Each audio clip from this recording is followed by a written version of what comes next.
It was a normal weekday morning at the bank.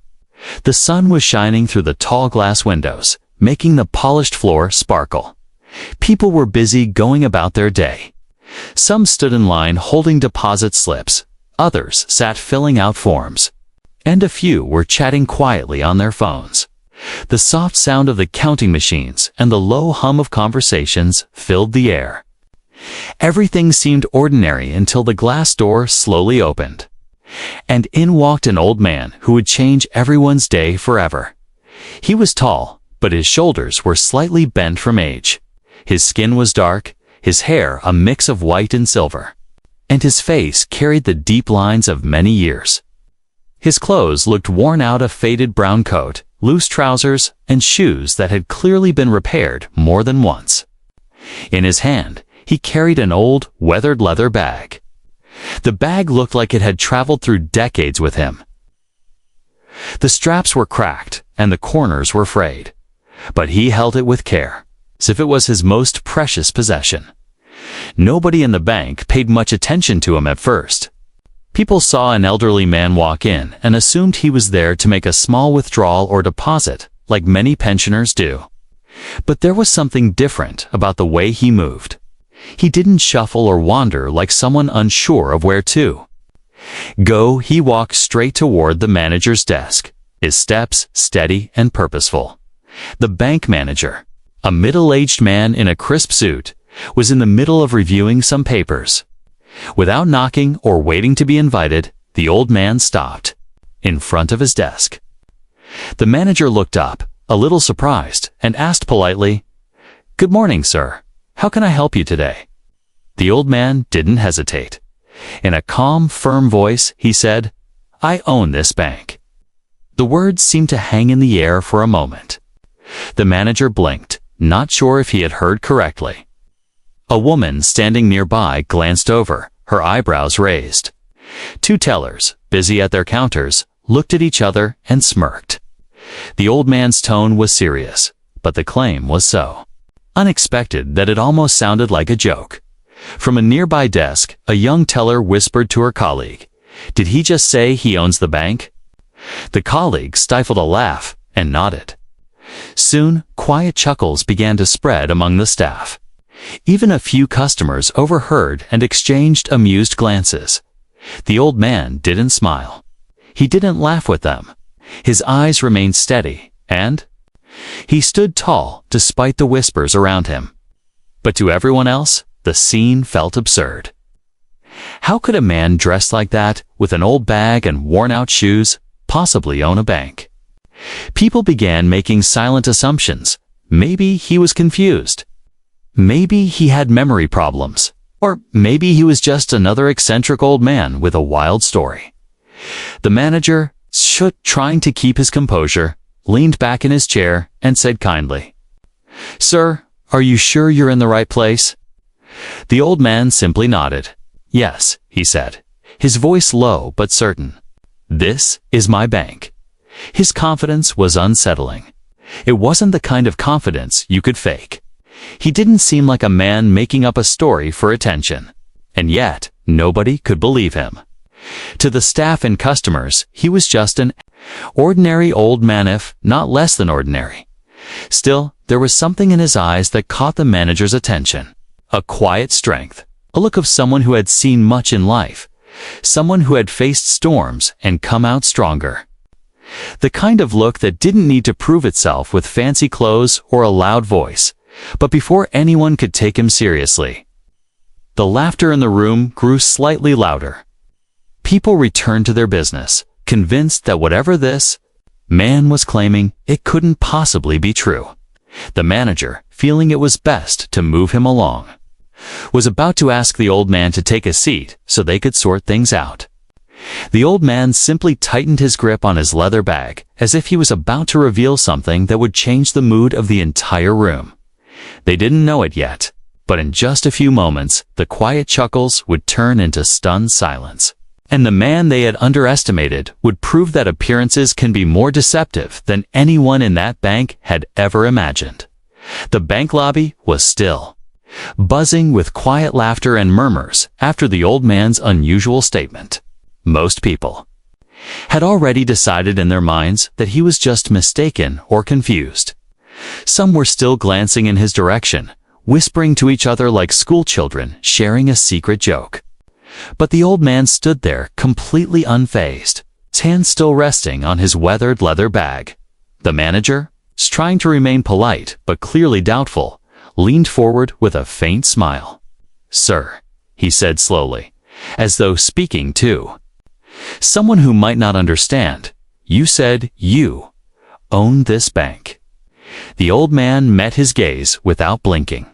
"Yes," he replied. "I own this bank. Every brick, every desk, every coin inside it." There was no trace of hesitation in his voice. He spoke as though he were stating the time of day or describing the color of the sky, calm, simple, and certain. But to the ears of everyone else in the room, his words sounded outrageous. A customer standing near the teller counter gave a small snort of laughter and shook his head.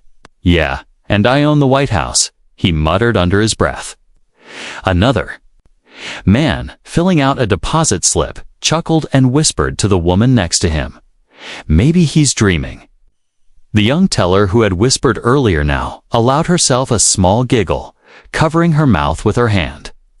The sound of soft laughter floated through the air, blending with the hum of the bank's machines. But the old man didn't flinch. He didn't raise his voice to demand attention, nor did he try to explain himself immediately. Instead, he stood tall and calm, as if time itself was on his side. His eyes seemed to hold a story no one else in that room knew, a story that was far bigger than the four walls they were standing in. The manager cleared his throat, slightly uncomfortable with the growing amusement of the staff and customers. "Sir, perhaps you mean you have an account here?" he asked carefully. "If you can give me your account number, I can look it up for you." The old man shook his head. "I didn't say I have an account. I said I own the bank. Now, even?" The security guard near the entrance glanced over with raised eyebrows. The claim had officially crossed the line from odd to unbelievable, sir. The manager began again, his voice patient but firm. "This is a serious place of business. If you're here to make a transaction, we can help you. But if you're here to make jokes," the old man cut him off, his tone steady but sharper now. "Do I look like I'm here to joke?" The room grew a little quieter. His voice, though not loud, had weight to it. Something about the way he spoke demanded attention even from those who didn't want to give it. He then slowly unzipped his leather bag. The sound was loud in the sudden hush. People craned their necks to see what he was doing. From inside, he pulled out a thick stack of papers bound neatly together. The edges of the pages were yellowed, and the ink on some looked faded, but they were all carefully organized. The old man placed the stack on the manager's desk with a deliberate motion. "These will tell you who I am," he said quietly. The manager looked down at the papers, still skeptical. But curiosity got the better of him. He reached for the top page and began to read. At first, his expression was casual, almost dismissive. But with each line, his eyes moved across. His face began to change. The smirk disappeared. His brows furrowed. The corners of his mouth tightened. The laughter in the room softened, then faded completely. Something in the manager's reaction caught the attention of everyone nearby. The old man stood silently, watching. He didn't need to speak. The papers were speaking for him now. The manager glanced up at the old man, then back down at the documents. His voice, when it finally came, was quieter and more careful. "Where did you get these?" The old man's reply was simple. "They were given to me by my father. The man who built this bank." The silence in the bank felt heavy now. Minutes ago, the place had been alive with quiet chatter, soft laughter, and the clicking of keyboards. Now, it seemed as if even the air had stopped moving. The manager's eyes stayed fixed on the documents, scanning each page as if they might vanish if he looked away. The old man stood patiently, haze folded over his worn leather bag. His calmness was unnerving. He wasn't anxious for them to believe him. He wasn't desperate for attention. He simply knew the truth. He knew it was only a matter of time before they would know it. 2. But not everyone had caught on yet. Across the counter, a young teller tried to stifle another. Laugh. She whispered to her coworker, "Maybe those papers are just old newspapers or something. He probably found them in an attic."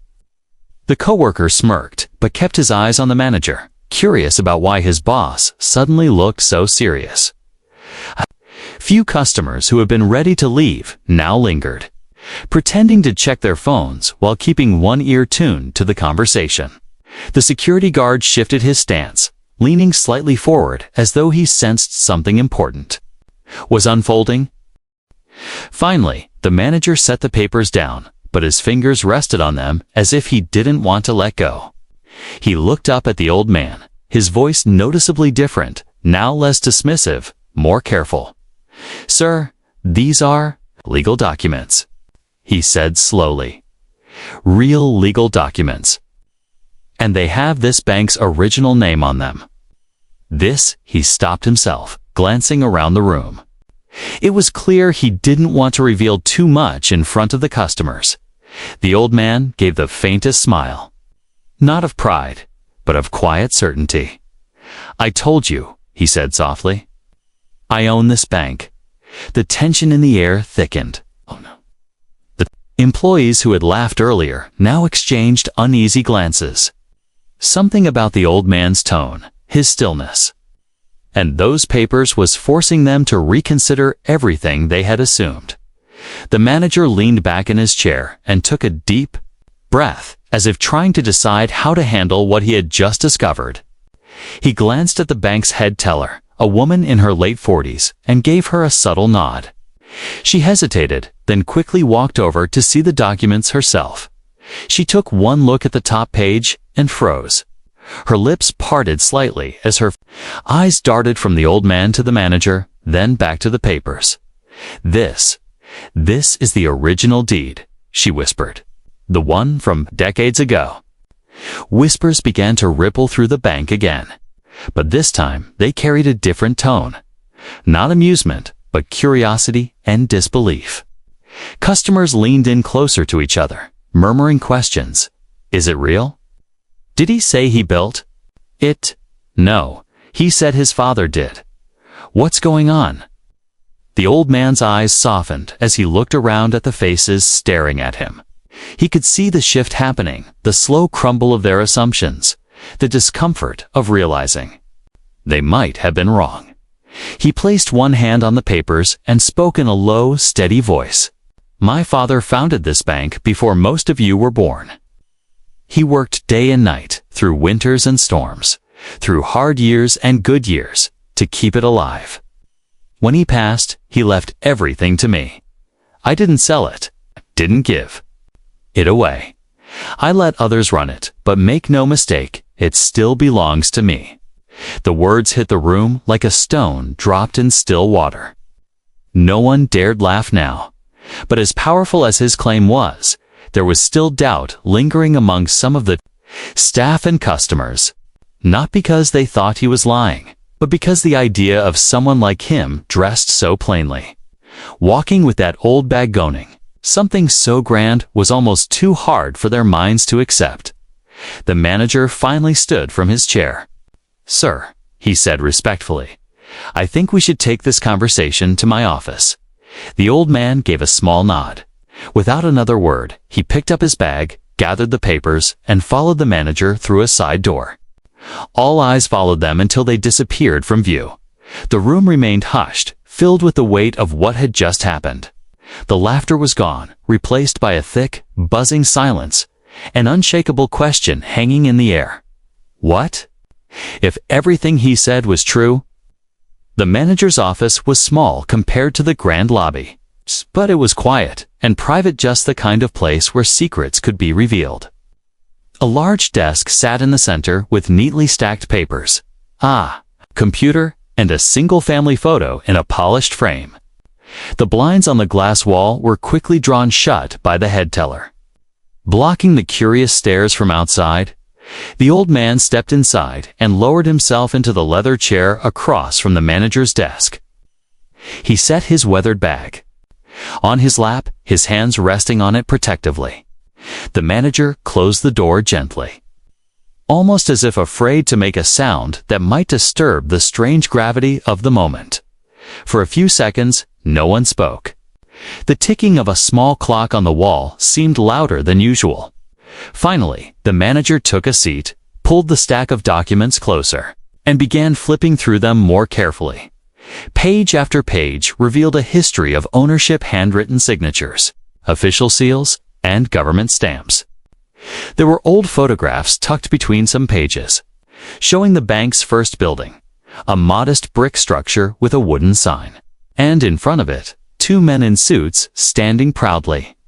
The younger of the two men in the photograph looked familiar. The manager squinted, his eyes darting between the photo and the man sitting across from him.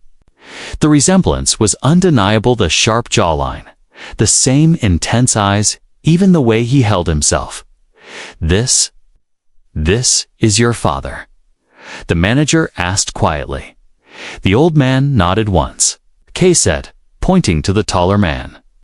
Beside his father in the photo was his business partner. They built this bank from nothing. The head teller, who had been standing silently by the door, stepped forward to look at the papers herself.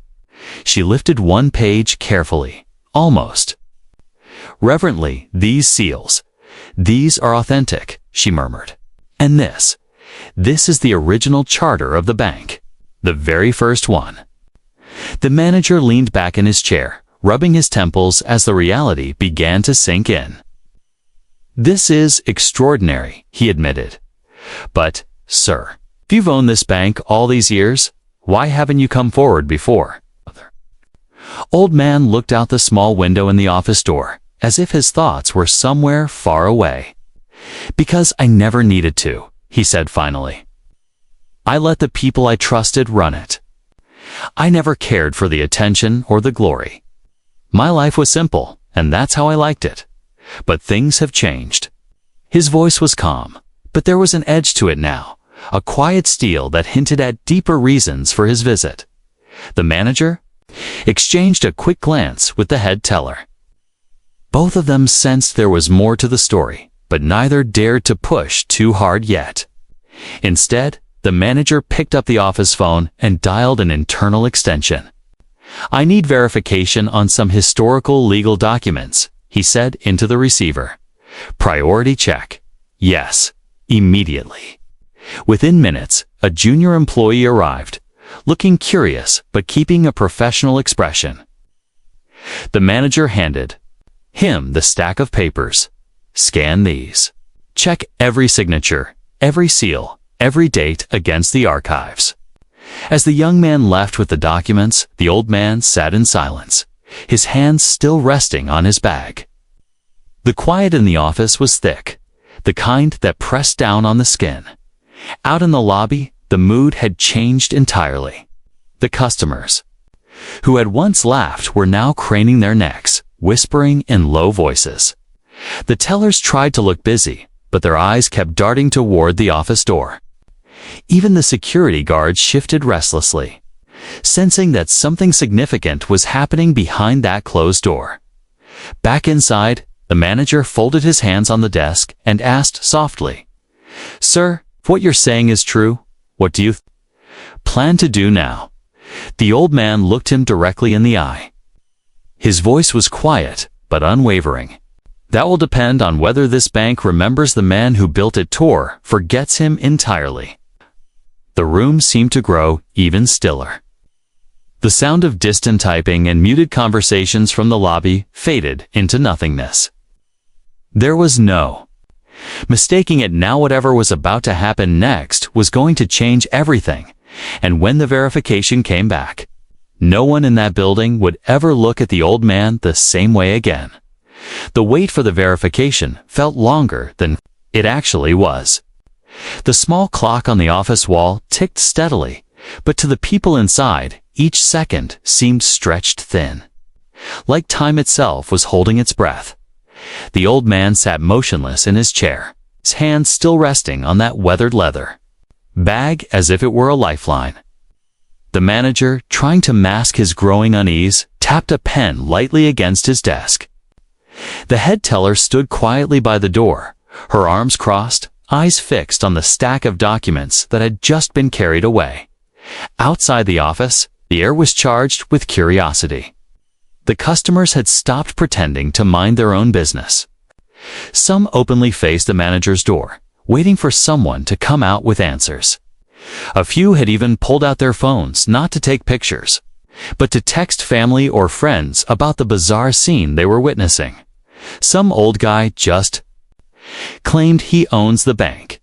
Everyone laughed. Now the manager looked scared. In the office, the sound of footsteps broke the silence. The young employee returned, holding the stack of documents in both hands. His face was pale not with fear, but with the weight of something important. He closed the door behind him and set the papers down gently on the desk, as though they were something fragile and priceless. The manager looked up sharply. "Well?" The young man took a deep breath. "They're real," he said. "Every page, every seal, every signature matches our historical records perfectly." And he hesitated for a moment, glancing at the old man. "And the ownership records list him by name. He's the legal and rightful owner of this bank."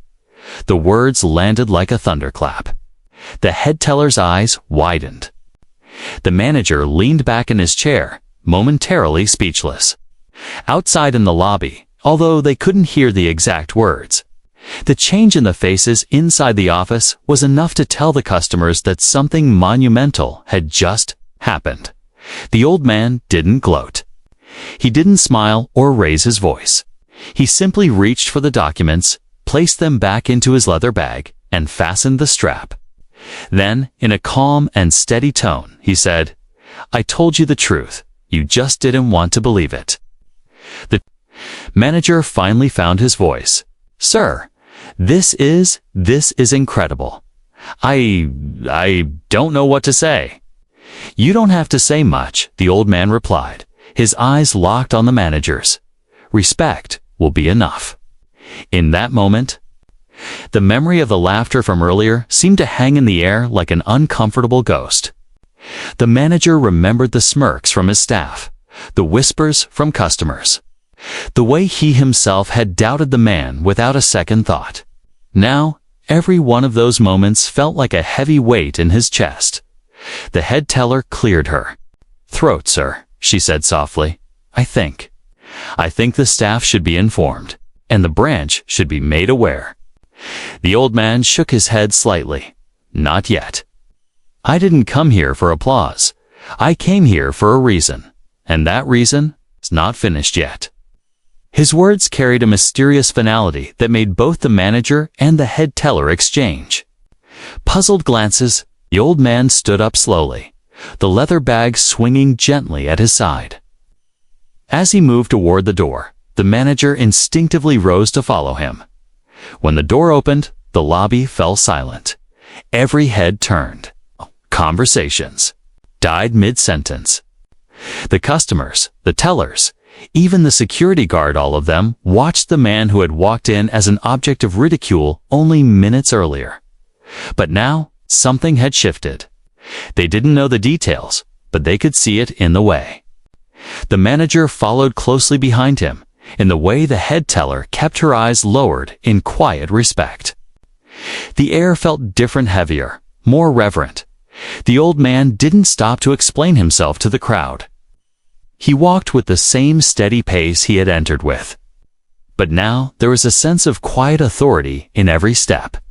And though no one in the lobby dared speak, a single thought ran through their minds. They had laughed at the wrong man. The bank had fallen into an uneasy quiet. But the old man didn't seem rushed. He paused near the center of the lobby, then turned slightly toward the manager, who was still trailing behind him with the expression of a man who had just seen something he couldn't quite process. "Do you have a few minutes?" The old man asked, his voice calm yet carrying a strange gravity. The manager nodded quickly. "Of course, sir. Anything you need?" The old man didn't sit. Instead, he placed his leather bag gently on a small round table in the corner of the lobby. Customers and staff watched from a distance. Their curiosity now mixed with something that felt suspiciously like respect. He unfastened the bag once more and reached inside. Not for documents this time, but for something else. When his hand emerged, it held a black and white photograph. Slightly faded, but still clear enough to see. "This," he began, holding the photo for the manager to see, "was my father in 1954, the year he opened this bank." In the photo, a young man in a neatly pressed suit stood in front of a modest brick building. His expression was serious but proud, his eyes full of hope. Beside him, a smaller man, his business partner, was shaking his hand. "My father was a farmer's son," the old man continued. "He worked the fields until his hands bled. But he was clever with numbers. He saved every penny he could and learned the banking trade from a man who took him in as an apprentice. He dreamed of building a place where ordinary people, farmers, laborers, shopkeepers, could keep their money safe without being cheated." The manager leaned closer, listening intently. "It wasn't easy," the old man went on. "Back then, some folks didn't want a black man in the banking business. They laughed at him, too, just like you all laughed at me today. They told him he'd never get the licenses, that no one would trust him with their savings. But he didn't give up. He mortgaged our home, sold our farmland, and worked day and night to make this bank a reality." The old man's voice didn't waver, but his eyes grew distant, as if he were watching those early years play out in his mind. "I was just a boy," he said softly. "I'd sit in the corner of his little office, watching him help people count their wages, give small loans to families starting their first businesses, or lend a hand when someone was in trouble. He taught me that a bank wasn't just a place for money, it was a place for trust. A place where a man's word meant something." He set the photo down gently on the table and continued, "When he died, I inherited everything. But I never wanted to run the bank myself. I let professionals do it. I didn't care for suits or titles. I lived simply because I wanted to live like the people my father built this bank for." Okay. The head teller, who had been listening from a few steps away, now looked visibly moved. The young teller who had laughed earlier lowered her eyes, shame creeping across her face. The old man glanced toward her not unkindly and said, "I'm used to being underestimated. That's not new to me. But today reminded me of something my father told me before he passed. People will see what they want to see, son. Don't waste your life proving them wrong. Just live so that the truth speaks for itself." He closed the bag and straightened up. "The truth spoke today," he added, his voice firm but not angry. The manager swallowed hard, feeling the weight of both the man's story and his own earlier judgment. "Sir, I think we owe you more than an apology." The old man gave a faint smile. "I didn't come here for an apology. I came here for something else. And before I leave, you'll understand exactly what that is." There was a pause, a stillness that settled over the room, as if the entire building was waiting for his next move. And whatever it was clear that the real purpose of his visit had not yet been revealed. The lobby was still and heavy with silence, the kind that made even the sound of a pen tapping feel too loud. Everyone, customers, tellers, even the security guard, kept their eyes on the old man. He stood tall, his weathered leather bag at his side, his father's photograph still resting on the small round table. The manager stepped forward first. His voice, which earlier had been laced with polite disbelief, now carried a tone of quiet respect. "Sir," he said, "I want you to know that every person in this room will hear your story. And I promise you will make sure they understand who you are." The old man nodded slightly, but his eyes didn't soften.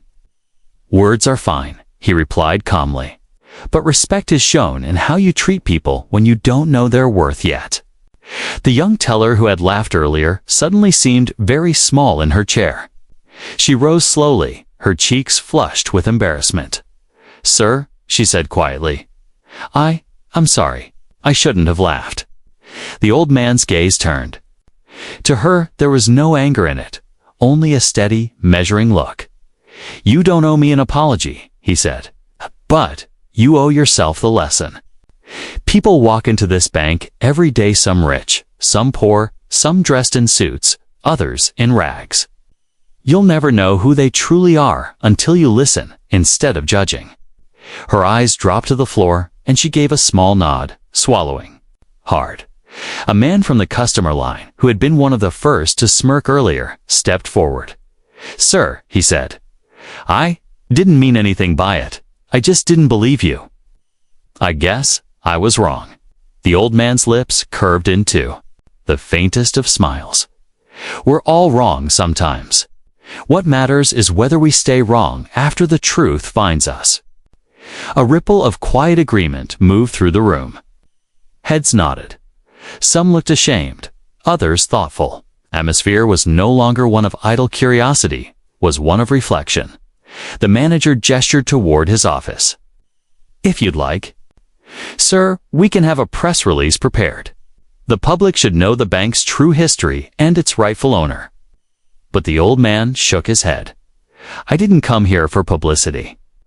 My father didn't build this place to put his name in. The papers, he built it so people would have a safe place for their money, so they could trust in something."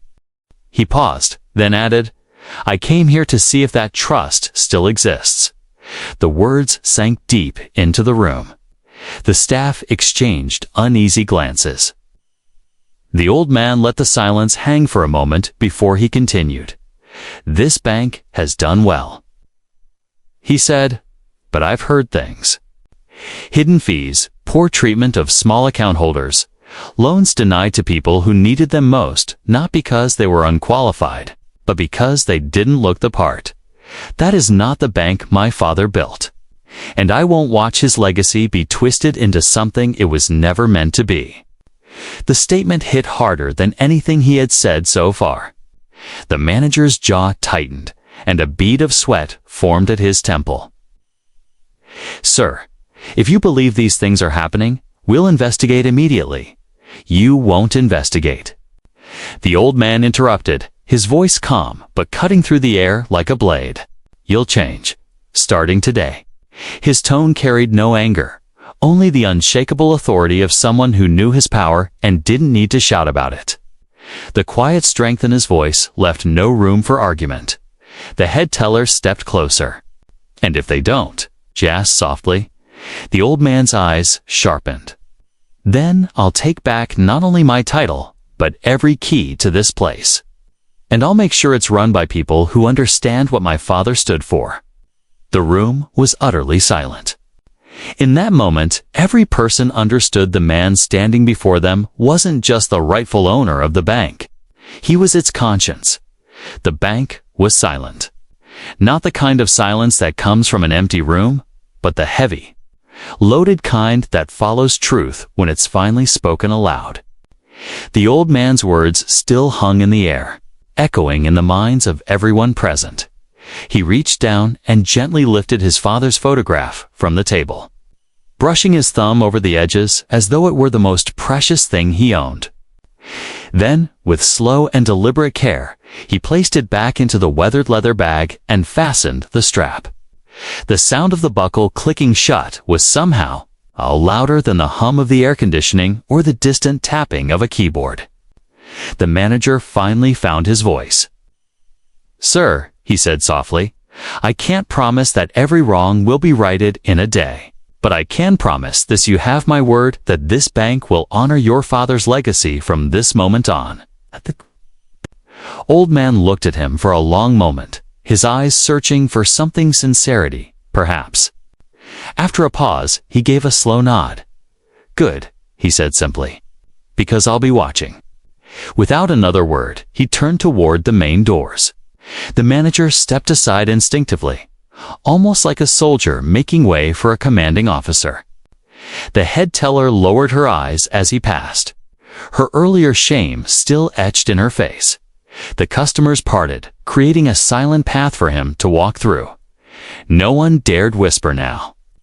The same people who had laughed at his claim just an hour earlier now stood still, their gazes following him with quiet respect.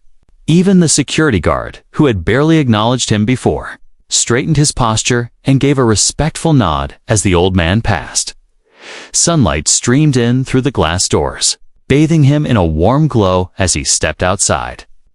For a moment, he paused at the top of the steps, his figure framed against the bright light. Then he descended slowly, each step steady and sure, the bag swinging gently at his side. From inside, the bank staff and customers stood frozen, watching him disappear into the busy street. He didn't look back. He didn't need to. His presence lingered like an unspoken challenge, a reminder that respect is not something you give after someone proves their worth. Something you give because every person's worth is bigger than what you can see. The young teller who had laughed the loudest earlier finally broke the silence. "I'll never forget this day," she whispered, almost to herself. The manager glanced at her. "None of us will." And though the doors closed and the sounds of daily business slowly returned, there was something different about the bank now, something in the way people looked at each other, something in the way they spoke to customers. The old man had come with nothing more than a bag, a story, and the truth. But when he left, he carried with him the respect of every single person in that building. And he left them with something far greater than surprise. He left them with a lesson they would carry for the rest of their lives. Because, in the end, the richest man in the room is not the one with the finest suit or the biggest account. It's the one who can walk away with nothing but pretend, his dignity, and leave everyone wishing they had treated him better from the very start. Weeks passed, but the day the old man walked into the bank was still spoken about in hushed tones among the staff. It had become more than an unusual incident. It was a turning point. The young teller who once giggled behind the counter now greeted every customer with genuine warmth, whether they wore a tailored suit or a faded shirt. The head teller, once cautious and guarded, had begun taking extra time with elderly customers, remembering how easily the old man had been dismissed. The manager, too, had changed. On his desk now sat a framed copy of the photograph the old man had shown, the one of his father standing proudly in front of the first bank building. It wasn't there for decoration. It was there to remind him every single day that a bank's true currency wasn't money yet, was trust. But the old man himself had vanished into the city like a shadow. No one knew where he lived or if he'd return. He had left no contact information, no instructions, only the quiet promise that he would be watching. That simple statement had been enough to keep the entire branch on edge, never knowing if he might walk back through those glass doors unannounced. And then, one rainy afternoon, a letter arrived. It was addressed directly to the manager, written in neat, deliberate handwriting. Inside was a single page. It read, "A bank, like a man, is only as good as the way it treats those who have the least.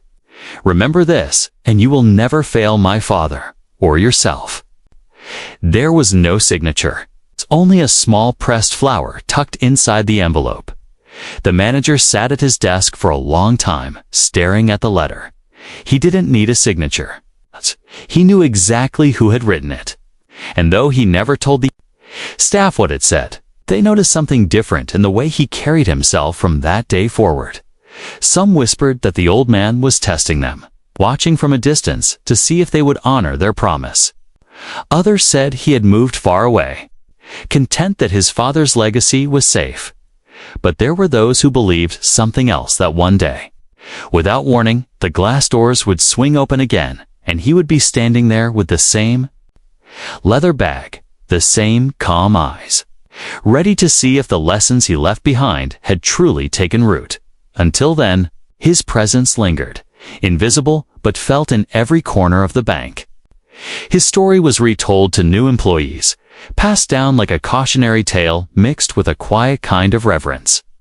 And those who had been there on that unforgettable day would sometimes find themselves looking toward the door, half expecting to see him walk in once more. Because some people leave a place without taking anything, but still manage to leave it richer than it's ever been. Months passed.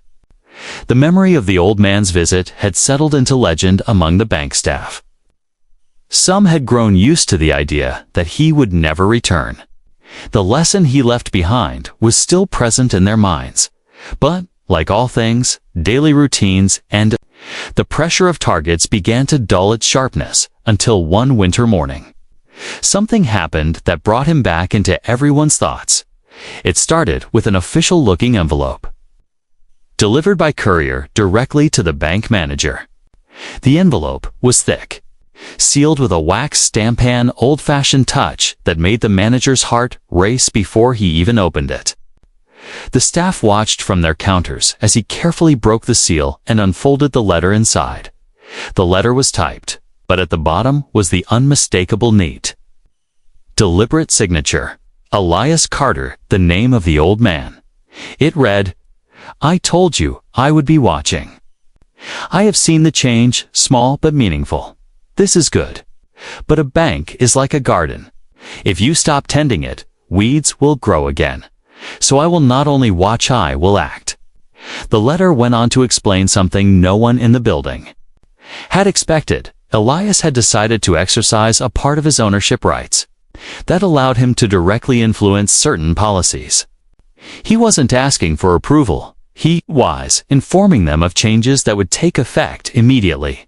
Among them, removal of unnecessary fees on small accounts, priority loan processing for small business owners and first-time homeowners, mandatory customer service training focused on dignity and respect for every client, regardless of appearance. And finally, the most surprising note, once a year, without announcement, I will visit this bank disguised as an ordinary customer. Your job will be to treat me without knowing it's me, as though I were the most important client you've ever had. Because one day, I will be, and you will not know when that day comes. The manager read it twice, then a third time, before passing it to the head teller. Her eyes widened as she reached the end. "He's testing us," she whispered. Words spread quickly through the branch. Every employee suddenly became more attentive, more cautious with their words, more respectful to each person who walked through the doors. No one wanted to be the one caught dismissing the true owner in disguise. But beyond fear, something else began to grow in awareness, a habit. Slowly, the staff began treating every customer like they might be Elias. It became second nature. Months turned into a year. Then, one chilly November morning, a man in a heavy coat and a knit cap walked in, carrying a plain canvas bag. His beard was thick and his posture slightly stooped. He waited patiently in line, speaking kindly to the person ahead of him. When it was his turn, the young teller, one who had joined after the famous incident, greeted him warmly, helped him with his request, and thanked him sincerely for coming in. He left without a fuss, disappearing into the busy street. 2 days later, the branch received another letter. Inside was a short note. "You passed." This time, it was signed again by Elias Carter. From that day on, the bank no longer needed his letters or his visits to remember his lesson. It had become part of their culture, etched into their daily work like an unspoken law. And though he was rarely seen, his shadow still moved through the halls, shaping the way they treated the people they served. Because the truth was, Elias Carter didn't just own the bank. He owned the way they thought about what it meant to serve.